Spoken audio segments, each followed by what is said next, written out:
नमस्कार प्यारे साथियों, मैं श्याम आप सबका हार्दिक स्वागत एवं अभिनंदन करता हूं। मित्रों, रीट पात्रता परीक्षा देने वाले सभी अभ्यर्थियों को अग्रिम शुभकामनाएं। ये आपकी सुबह सुबह ही अति महत्वपूर्ण एसएसटी और साइकोलॉजी की क्लास है, जिसके अंदर हम लगभग आपके 40 से 45 क्वेश्चन करने वाले हैं, जो कि मोस्ट इंपॉर्टेंट है। क्लास आपकी रहेगी लगभग 20 से 22 मिनट की, और 20 से 22 मिनट में मैं आपको ये सारे 40 से 45 क्वेश्चन करवाऊंगा।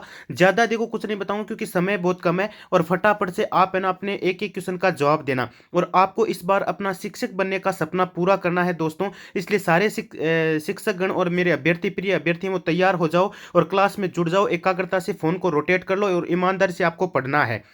जल्दी से क्लास को स्टार्ट करते हैं। उससे पहले जितने भी नई न्यू कैंडिडेट हैं वो चैनल को सब्सक्राइब जरूर कर लेना और बेल आइकन को प्रेस कर लेना, जिससे नई क्लास का नोटिफिकेशन आपको तुरंत यहाँ से मिल जाए।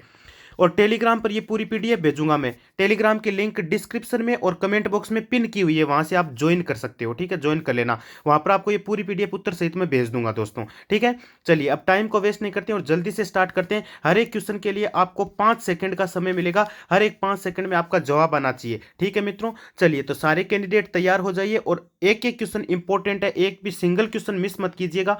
और अपना जो स्कोर है ना, देखो अपना जो स्कोर है वो कमेंट बॉक्स में जरूर बताइएगा कि आपके कितने सही हुए, 40-45 में से कितने क्वेश्चन सही हुए, वो आप बता देना मेरे को। ठीक है, चलिए पहला ही आपका प्रश्न आ गया है। पहला प्रश्न कहता है डटकी उपबोली किस भाषा से संबंधित है। यानी जो डटकी उपबोली है वो कौन सी भाषा से संबंधित है। मेवाड़ी से है, ढूंढाड़ी से है, मारवाड़ी से, या फिर हाड़ौती से है। तो इसमें कौन सा विकल्प आपका राइट हो जाएगा, फटाफट से मेरे प्रिय कैंडिडेट जवाब देंगे। तो विकल्प नंबर आपका कौन सा राइट हो जाएगा दोस्तों, यहां पर आपका 3 नंबर राइट हो जाएगा, यानी सी को लॉक कर दो। डटकी जो उपबोली है वो आपके मारवाड़ी से संबंधित है दोस्तों। ठीक है, तो मारवाड़ी बताने वाले कैंडिडेट राइट हो जाएंगे, तो विकल्प नंबर सी को ताला लगा दो। अगला प्रश्न क्या कहता है आपका, अगला प्रश्न आपका ये कहता है दोस्तों, इंपॉर्टेंट प्रश्न फिर से आपका, सुल्तान नामक चिंपांजी पर परीक्षण करने वाला वैज्ञानिक बताओ। यानी साइकोलॉजिस्ट बताना आपको कौन है। फिर से देखो साइको का मोस्ट इंपॉर्टेंट क्वेश्चन आया। स्किनर है, कोहलर है, वुडवर्थ है, या फिर वॉटसन है। फटाफट से कमेंट बॉक्स में छाप दीजिए। सुल्तान नामक चिंपांजी पर परीक्षण करने वाला वैज्ञानिक आपसे पूछा गया कौन है, तो वो थे आपके कोहलर। तो विकल्प नंबर आपका यहाँ पर बी राइट हो जाएगा दोस्तों। वैसे मैंने परसों की क्लास में आपको जो सुल्तान नामक चिंपांजी का परीक्षण है उसके बारे में थोड़ा सा बताया भी था। ठीक है ना, तो कोहलर आपका यहाँ पे राइट आंसर हो जाएगा। और आपको पूछ ले व्यवहारवाद, व्यवहारवाद के जनक कौन है, तो व्यवहारवाद के जनक जहां पे भी व्यवहारवाद का नाम आए तो नाम आएगा वाटसन का। किसका नाम आएगा, वाटसन का। तो वाटसन को याद रखना, ये एक बहुत ही जाने माने वाटसन जो थे ना वो साइकोलॉजिस्ट थे भाई। ठीक है, अगला प्रश्न, अगला प्रश्न आपका क्या कहता है, अगला प्रश्न आपका ये कहता है दोस्तों कि चोपड़ा नामक ग्रंथ की रचना किसने की। अरे जो चोपड़ा नामक ग्रंथ है ना उसकी रचना किसने की थी। विकल्प पहला है माऊजी, फिर लिखा है दरियाव जी, फिर रामचरण जी लिखा है, फिर रामदास जी लिखा है। कौन सा विकल्प आपका यहाँ पर फटाफट से बता दो, राइट हो जाएगा। हाँ, कमेंट सेक्शन में फटाफट छापा करो आप। तो विकल्प नंबर आपका ए राइट हो जाएगा दोस्तों। और ए में क्या लिखा गया है, ए में माऊजी लिखा गया है। माऊजी इज द करेक्ट आंसर, माऊजी को लॉक कर दो। अगला प्रश्न, अगला प्रश्न आपका क्या कहता है, प्रश्न आपका फिर इंपॉर्टेंट आ चुका है। राजस्थान में 1857 के विद्रोह का प्रथम संघर्ष कहां हुआ था। वेरी वेरी इंपॉर्टेंट प्रश्न है, स्टार लगा दो इसको आप।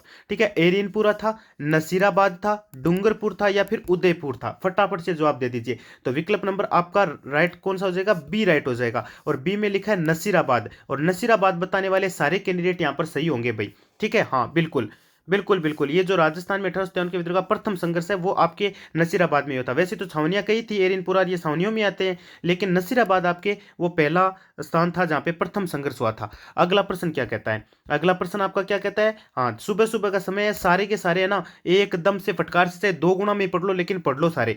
निम्नांकित में से कौन सा पुरस्कार पर्यावरण जलवायु परिवर्तन के विभाग द्वारा प्रदान किया जाता है। सलीम अली पर्यावरण संरक्षण पुरस्कार, नहीं नहीं बिल्कुल नहीं, क्योंकि सलीम अली तो देखो एक डॉक्टर थे, एक डॉक्टर थे।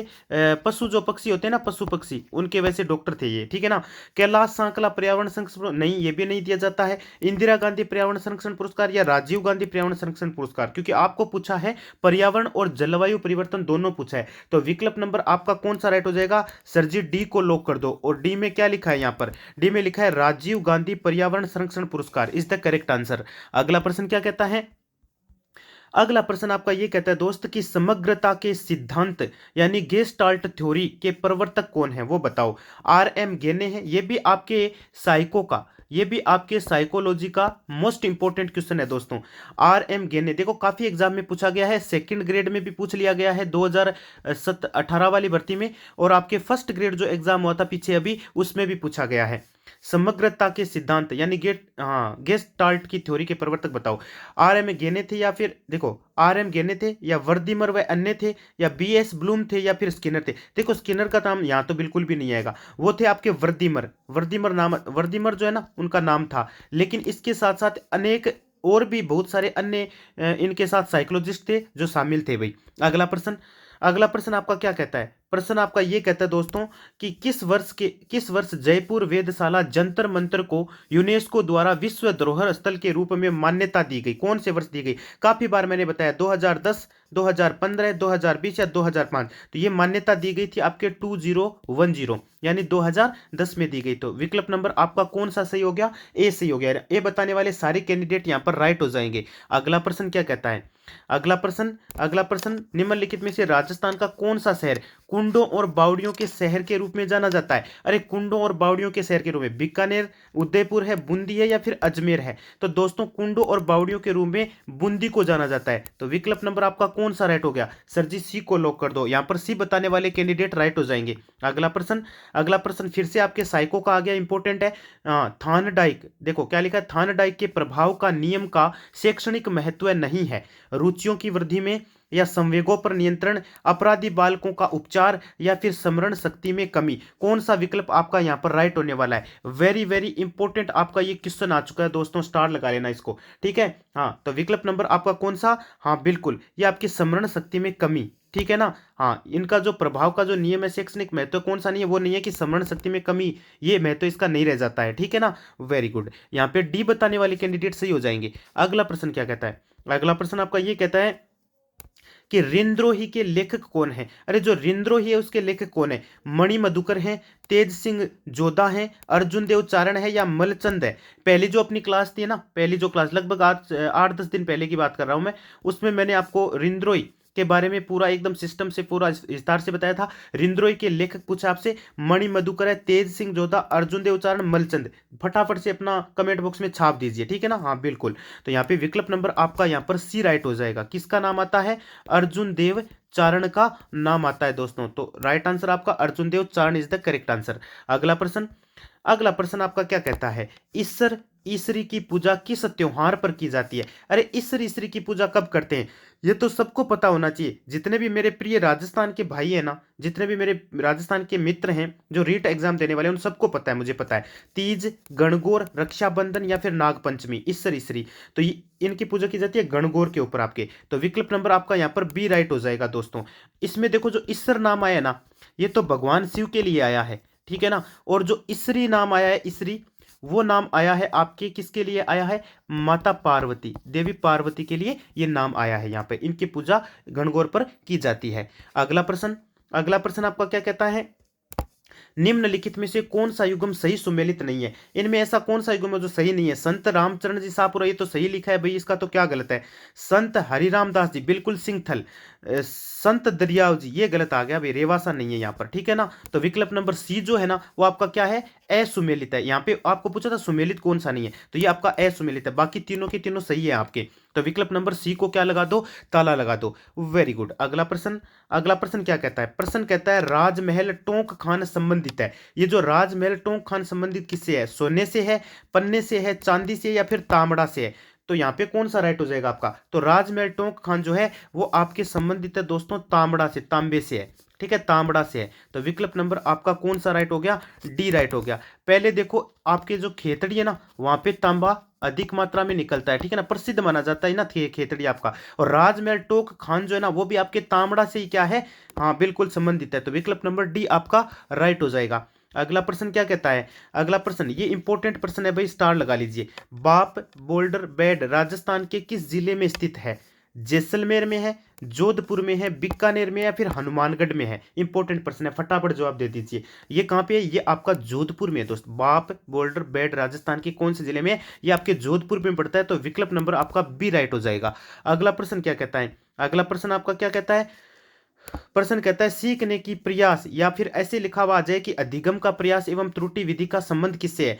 कर्ट लेविन से है, वॉटसन से है, स्किनर से है, या थॉर्नडाइक से है? देखो वॉटसन से तो बिल्कुल भी नहीं है, नहीं है ना। हाँ, और आपके कर्ट लेविन, इनका भी नाम नहीं आता है क्योंकि शिक्षण विधियों में इनका नाम आता है। वॉटसन का व्यवहारवाद से संबंधित है। स्किनर भी नहीं है आपके, तो विकल्प आपका एक ही बचता है, वो भी डी। तो डी में क्या लिखा गया है? डी में सर जी थॉर्नडाइक लिखा गया है, और यही आपके राइट आंसर हो जाएगा। इनका संबंध इससे है। अगला प्रश्न, अगला प्रश्न आपका ये कहता है कि लोक देवता कल्लाजी राठौड़ के समकालीन मेवाड़ का शासक कौन था? बताओ, फटाफट जवाब दो। उदय सिंह थे, अमर सिंह थे, जगत सिंह थे, या फिर महाराणा प्रताप सिंह थे? वेरी वेरी इंपॉर्टेंट प्रश्न आपका ये, बिल्कुल है ना। कौन सा विकल्प आपका राइट हो जाएगा? तो यहां पर उदय सिंह बताने वाले कैंडिडेट सही हो जाएंगे। ए इज द करेक्ट आंसर। अगला प्रश्न क्या कहता है? अगला प्रश्न आपका ये कहता है दोस्तों कि राजस्थान के दक्षिणी पूर्वी पठारी भाग में औसतन वार्षिक वर्षा कितनी होती है? बताओ कितनी होती है। मैंने परसों वाली क्लास में भी ये बता रखा है। 80 से 120 सेंटीमीटर के मध्य, 70 से 80 के मध्य, 10 से 20 सेंटीमीटर, या 40 से 70 के मध्य? बताओ। दक्षिणी पूर्वी पठारी भाग में पूछा है, तो विकल्प नंबर आपका कौन सा राइट हो जाएगा? ए राइट हो जाएगा। काफी वर्षा होती है इधर, तो 80 सेंटीमीटर टू 120 सेंटीमीटर के बीच यहां पर आपको वर्षा देखने को मिलेगी। अगला प्रश्न क्या कहता है? अगला प्रश्न आपका फिर इंपॉर्टेंट आया, बनास बेसिन का विस्तार बताओ किस तरफ है? कौन से जिलों में बनास बेसिन का विस्तार है? टोंक सवाई माधोपुर में है, सवाई माधोपुर जयपुर में, जयपुर दौसा, या फिर टोंक जयपुर? तो दोस्तों यहाँ पे जो जोड़ा है, यहाँ पे ऊपर वाला जो जोड़ा है ना, टोंक और सवाई माधोपुर, इसी में आपके टोंक और सवाई माधोपुर में क्या है? बनास बेसिन का क्या है? आपके विस्तार है दोस्तों। अगला प्रश्न देखो, अगला प्रश्न आपका क्या कहता है? प्रश्न आपका यह कहता है दोस्तों कि राजस्थान में गेहूं की खेती के लगभग कितने प्रतिशत भूमि का उपयोग किया जाता है? अरे गेहूं की खेती के लिए लोग गेहूं कितने मतलब ये आपका खेत है, इसमें आप गेहूं कितने लगभग लगभग आपके औसतन माना जाए तो औसतन आपसे पूछा गया कितने परसेंट पे खेती करते हैं? 18%, 30%, इनमें से कोई नहीं, या फिर 6%? तो विकल्प नंबर आपका यहां पर ए राइट हो जाएगा। ए में कितना लिखा गया? 18%। तो 18% इज द करेक्ट आंसर। अगला प्रश्न देखिए, अगला प्रश्न क्या कहता है आपका? अगला प्रश्न आपका ये कहता है मारवाड़ यूथ लीग की स्थापना की गई थी। ये कब की गई थी मारवाड़ यूथ लीग की स्थापना? 1930 ईस्वी को, 1931 ईस्वी को, 1932 ईस्वी को, या 1933 ईस्वी को? कौन सा विकल्प आपका यहाँ पर राइट होने वाला है? तो मारवाड़ यूथ लीग की स्थापना की गई थी आपके 1931 ईस्वी को। तो विकल्प नंबर आपका कौन सा राइट हो गया? सर जी बी को लॉक कर दो। B is the correct answer. Very good, सारे कैंडिडेट बी बताने वाले राइट हो जाएंगे।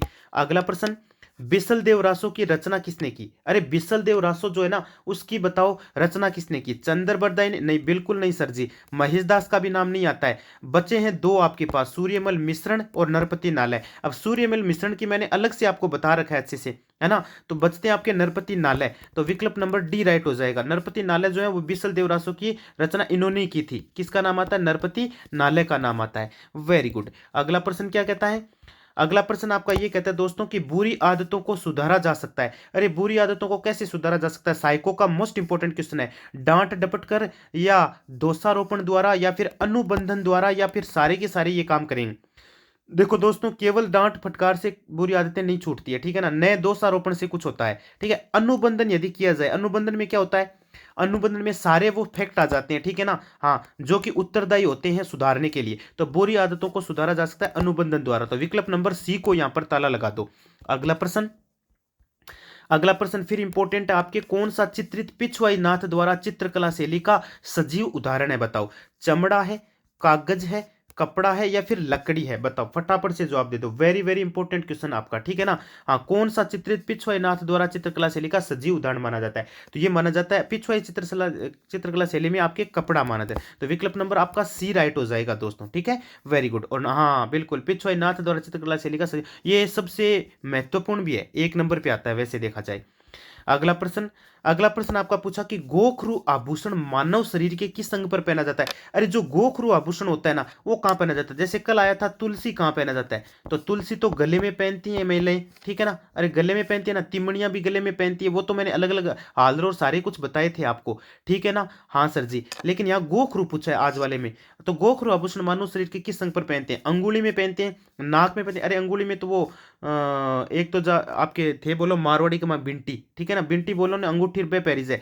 और नाक के मायने, कलाई के मायने, या फिर माथे पर?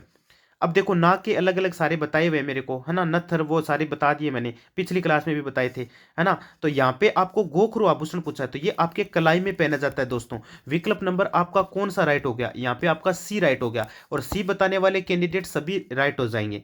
चलो अगला प्रश्न। अगला प्रश्न कहता है आपके मोर बांधिया, पहरावना और ताड़ना नामक तीन प्रकार के विवाह किस जनजाति में प्रचलित है। देखो तीन प्रकार के विवाह हैं तीनों, मोर बांधिया अलग से एक अकेला पूछ ले तो भी पता होना चाहिए, पहरावना और ताड़ना नामक तीन प्रकार के विवाह किस जनजाति में प्रचलित है।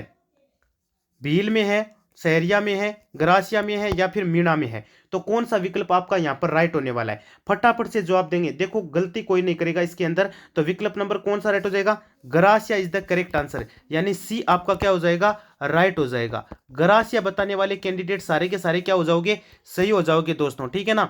हाँ अब अगला प्रश्न। अगला प्रश्न आपका क्या कहता है, अगला प्रश्न आपका ये कहता है कि अक्षय तृतीया का त्योहार कब मनाया जाता है, वैशाख महीने के शुक्ल पक्ष की तृतीया को, या ज्येष्ठ महीने के शुक्ल पक्ष की तृतीया को, या वैशाख महीने के कृष्ण पक्ष की तृतीया को, या आषाढ़ महीने के शुक्ल पक्ष की तृतीया को। अक्षय तृतीया का त्योहार आपसे पूछा गया, काफी बार बताया हुआ है दोस्तों आपको। तो ये वैशाख महीने के शुक्ल पक्ष की जो तृतीया आती है ना, तीज आती है, उसको अक्षय तृतीया मनाई जाती है। तो विकल्प नंबर ए को ताला लगा दो। अगला प्रश्न क्या कहता है आपका, अगला प्रश्न आपका ये कहता है कि चांदकरण शारदा और हर बिलास शारदा राजस्थान के किस संस्था से संबंधित है, फटाफट बताओ। संप सभा से है, आर्य समाज से है, इंडियन एसोसिएशन से है, या महाजन सभा से। वेरी वेरी इंपॉर्टेंट क्वेश्चन है, फटाफट जवाब दो। तो यहाँ पे विकल्प नंबर आपका बी राइट हो जाएगा, जिसमें आपके क्या लिखा गया है, आर्य समाज सर जी लिखा गया है। तो चांदकरण शारदा हरबिलास शारदा जो है वो आर्य समाज से संबंधित है, विकल्प नंबर बी राइट हो जाएगा। अगला प्रश्न क्या कहता है आपका, अगला प्रश्न आपका ये कहता है कि एलेक्सिया क्या है। अरे एलेक्सिया बताओ रे, पढ़ने की अक्षमता को कहते हैं, या लिखने की अक्षमता को कहते हैं, या सीखने की अक्षमता होती है, या सुनने की अक्षमता होती है। तो दोस्तों एलेक्सिया जो होती है ना, वो होती है सीखने की अक्षमता। अब देखो कोई बच्चा है, देखो बच्चों में कई गुण आपको देखने को मिलेंगे। एक बच्चा जिसको एक बार बताया याद हो गया, लेकिन वो तुरंत भूल जाता है, एक तो ये भी एलेक्सिया में आता है, एक बार बता दे तुरंत भूल जाता है। या वो लिखने में गलती करता है, जैसे कहीं पे की बड़ा लिखना है और वहाँ पे वो छोटा लिख रहा है, और कहीं पे की छोटा लिखना है वहाँ पे वो बड़ा लिख रहा है। तो ये इसी के अंतर्गत आता है। तो सीखने की जो क्षमता है ना, वो आपके एलेक्सिया से संबंधित है। अगला प्रश्न क्या कहता है, अगला प्रश्न आपका ये कहता है दोस्तों कि 1911 एवं 1912 में गोविंद गुरु की गतिविधियों का केंद्र कौन सा था, ईडर था, सूत था, बेडसा था, या फिर खेड़ा था। कौन सा विकल्प आपका यहाँ पर राइट हो जाएगा। तो विकल्प नंबर सी को ताला लगा दो, कौन सा था, बेडसा था। बेडसा जो है ना, हाँ बिल्कुल यही आपकी इनकी गतिविधियों का केंद्र था। 1911 और 12 में गोविंद गुरु के लिए पूछा गया है, तो बेडसा आपका राइट हो जाएगा। अगला प्रश्न क्या कहता है, अगला प्रश्न आपका कहता है कि लोक देवता हरबुजी, लोक देवता हरबुजी का मुख्य मंदिर कहाँ स्थित है, साबला में है, सामलिया में है, कोड़ू में है, या बेंगटी में है। ये कहाँ पड़ता है भाई, हाँ फटाफट जवाब दो। तो ये पड़ता है बेंगटी में। तो विकल्प नंबर सी आप सॉरी डी आपका राइट हो जाएगा। डी में क्या लिखा है, बेंगटी लिखा है सर।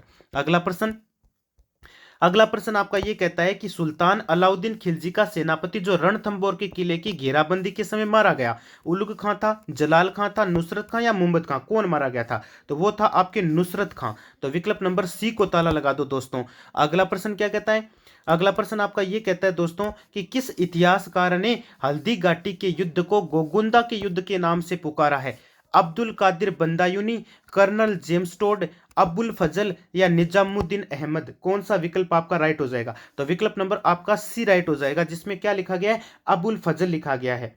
अरे अबुल फजल ही थे क्या, ये थोड़ी थे, अब्दुल कादरी बंदायूनी थे मेरे ख्याल से, ठीक है ना। यहाँ पे थोड़ा सा मिसप्रिंट हो रहा है, देखो यही होगा बिल्कुल। विकल्प नंबर ए को ताला लगाना यहाँ पर। देखो किस इतिहासकार ने हल्दी घाटी युद्ध को गोगुंदा, गोगुंदा का शायद अब्दुल कादिर बंदायूनी ने कहा था, हाँ बंदायूनी ने कहा था, सॉरी अभी तो याद आया, हाँ बंदायूनी ने कहा था, ठीक है। हाँ चलो अगला प्रश्न क्या कहता है, अगला प्रश्न आपका कहता है 1857 के स्वतंत्रता संघर्ष के समय मेवाड़ का पॉलिटिकल एजेंट बताओ, मेजर सावर्स था, कर्नल इडन, कर्नल मेलिसन, या फिर मेजर मैक्समैन। देखो ये तो तीनों ही नहीं थे, ठीक है। मेजर सावर्स बचता है नाम, मेजर सावर्स बिल्कुल बचता है, बिल्कुल बचता है। तो यही आपका क्या हो जाएगा यहाँ पर, राइट हो जाएगा। अगला प्रश्न बताओ, जोधपुर के किस राज के, हाँ जोधपुर के कौन से राजकीय व्यक्ति को भागवत कथा पर आधारित गज उद्धार ग्रंथ की रचना का श्रेय है? वेरी वेरी इंपॉर्टेंट प्रश्न है, वैसे देखा जाए तो वेरी वेरी इंपॉर्टेंट, पता होना चाहिए आपको। रावचंद्र सेन, महाराजा अजीत सिंह, महाराजा भक्त सिंह या फिर महाराजा कुमार शेर सिंह, कौन सा विकल्प आपका राइट हो जाएगा? तो विकल्प नंबर बी आपका राइट हो जाएगा। अजीत सिंह को श्रेय जाता है। किसको जाता है रचना का श्रेय? अजीत सिंह को। तो बी आपका क्या हो गया यहाँ पे? राइट हो गया। अगला प्रश्न क्या कहता है? Very good. अनवट, अनोटा, जरा तथा पोलरा शरीर के किस अंग के आभूषण है? पांव के हैं, नाक के हैं, सिर के हैं या फिर कान के हैं? फटाफट उत्तर दे दो। वेरी वेरी इंपॉर्टेंट क्वेश्चन है आपका ये। तो विकल्प नंबर कौन सा राइट होने वाला है यहाँ पर? Very good. यहाँ पे जितने भी कैंडिडेट ए बता रहे हैं वो सही हो जाएंगे। अगला प्रश्न क्या कहता है? अगला प्रश्न कहता है अनुबंधित प्रतिक्रिया सिद्धांत है। ये आपके फिर से साइको का क्वेश्चन आया है। अनुबंधित प्रतिक्रिया सिद्धांत है, बुद्धि का सिद्धांत है, अधिगम का सिद्धांत है, अभिप्रेरणा का सिद्धांत है या फिर शिक्षण का सिद्धांत है? कौन सा विकल्प आपका यहाँ पर राइट होने वाला है? फटाफट जवाब आना चाहिए सारे कैंडिडेट का, ठीक है ना। हाँ, तो ये आपके सीखने का सिद्धांत होता है एक प्रकार से, अनुबंधित प्रतिक्रिया सिद्धांत। तो विकल्प नंबर आपका सी, अधिगम का सिद्धांत, यानी विकल्प नंबर बी राइट हो जाएगा। अगला प्रश्न क्या कहता है? प्रश्न आपसे पूछ रहा है राजस्थान के किस संप्रदाय में पुरुषों द्वारा अग्नि नृत्य किया जाता है? अरे कौन सा संप्रदाय है जिसमें अग्नि नृत्य करते हैं भाई? काफी बार बताया, इसमें क्या पूछना आपसे? तो विकल्प नंबर ए राइट हो जाएगा, जसनाती संप्रदाय। Very good. अगला प्रश्न, अरे जसनाती संप्रदाय सही तो है। अगला प्रश्न, अगला प्रश्न आपका कहता है कि कुवल या माला नामक कथा ग्रंथ संग्रह में कितनी देसी भाषाओं के नाम का उल्लेख हुआ है? 16 का हुआ है, 17 का हुआ है, 18 का हुआ है या फिर 15 का हुआ है? बताओ किसका हुआ है? तो विकल्प नंबर आपका यहाँ पर सी राइट हो जाएगा। ये तो मेरे ख्याल से आपको उत्तर दिख भी गया होगा नीचे, 18, यानी विकल्प नंबर सी आपका यहाँ पर क्या हो जाएगा? राइट हो जाएगा। अगला प्रश्न आपका क्या कहता है? ये इंपॉर्टेंट, फिर से क्वेश्चन इंपॉर्टेंट आ गया, स्टार लगा लेना। पदराड़ा अभिलेख किस शासक से संबंधित है? बताओ। कुमारपाल सोलंकी से है, महारावल अजब सिंह है, महाराणा कुंभा या फिर महाराणा जगत सिंह? कौन सा विकल्प आपका यहाँ पर राइट होने वाला है? तो देखो नाम आता है महाराणा कुंभा का। इनकी और भी रचनाएं हैं, चाप गुरु, दान गुरु, हाल गुरु, है ना? है सर जी, है। तो बस वही पदराड़ा अभिलेख जो है वो भी इन्हीं का है, इन्हीं से संबंधित है। तो विकल्प नंबर सी आपके राइट हो जाएगा। अगला प्रश्न, अगला प्रश्न आपका क्या कहता है? आज का फाइनल क्वेश्चन आपका ये, ख्याल के जयपुर घराने के प्रवर्तक कौन माने जाते हैं? हिम्मत सेन माने जाते हैं, मनरंग माने जाते हैं, भानु महाराज या फिर फहीमुद्दीन डागर माने जाते हैं? तो यहाँ पे जो आपके ख्याल जयपुर घराना है ना, उसके माने जाते हैं आपके मनरंग। तो विकल्प नंबर कौन सा राइट हो गया? बी राइट हो जाएगा। तो बी बताने वाले कैंडिडेट यहाँ पर क्या हो जाएंगे? सही हो जाएंगे। आशा और उम्मीद है कि क्लास आपको बहुत ही अच्छी लगी होगी दोस्तों। जैसा कि मैंने कहा था, अपनी क्लास जो है ना वो रहेगी 20 से 22 मिनट की। तो 22 मिनट की कंप्लीट भी हो चुकी है और क्वेश्चन भी अपने पूरे हो चुके हैं। आप अपना स्कोर जरूर बताएं कि आपके कितने सही हुए। धन्यवाद मित्रों।